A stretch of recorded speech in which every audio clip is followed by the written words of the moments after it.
সম্মানিত সুপ্রিয় দর্শক মন্ডলী, আসসালামু আলাইকুম। আজকে আমরা উপরে টার্গেট দেওয়া শিখবো। এতদিন তো সোজা গুলি করার মধ্যে আপনার সর্বপ্রথম যদি টার্গেট শিখতে চান তাহলে সোজা টার্গেটটা রেখে শিখবেন এবং অবশ্যই একটু কাছ থেকে শিখবেন।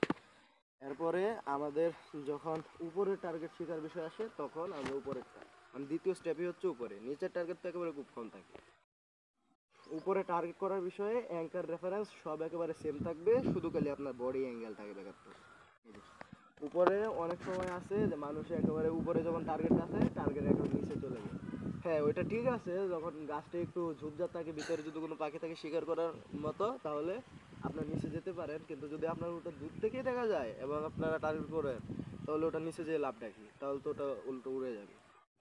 তো নিচ থেকে শ্যুট করার একটি হচ্ছে যে আপনার যদি একেবারে উপরে থাকে তাহলে বডি অ্যাঙ্গেল একেবারে সম্পূর্ণটা দেখাতে হবে। যেন আপনারা যদি এভাবে রেখে এভাবে শ্যুট করে দেন তাহলে একটু লাগবে না।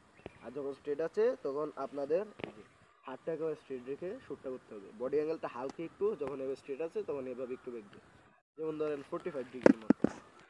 এবার স্ট্রেট থাকলে তো এটা 80 ডিগ্রির মতো, যদি এভাবে একটু বেঁকে তাহলে 45।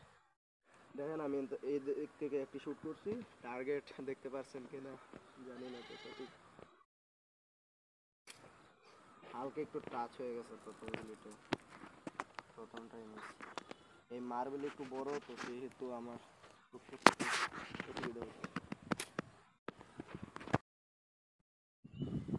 বাতাস ওইটা একটু বেশি লড়তেছে, তো জানি না শুট লাগবে কিনা, কিন্তু স্পিড থাকে তাহলে লাগাতে পারবো।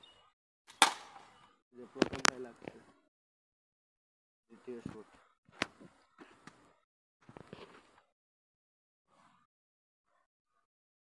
দ্বিতীয়টাও লাগছে।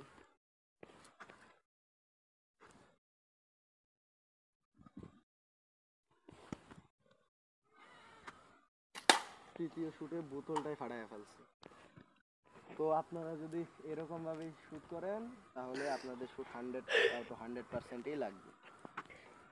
যখন আপনারা শ্যুট করবেন তখন একটা বিষয় সব সময় লক্ষ্য রাখতে হবে, আপনাদের বডি অ্যাঙ্গেলও যেন ঠিক থাকে। গুলি করলে বডি অ্যাঙ্গেল সবসময় ঠিক থাকতে হবে। বডি অ্যাঙ্গেল যদি ঠিক না থাকে তাহলে সুন্দর করে শ্যুট হবে না।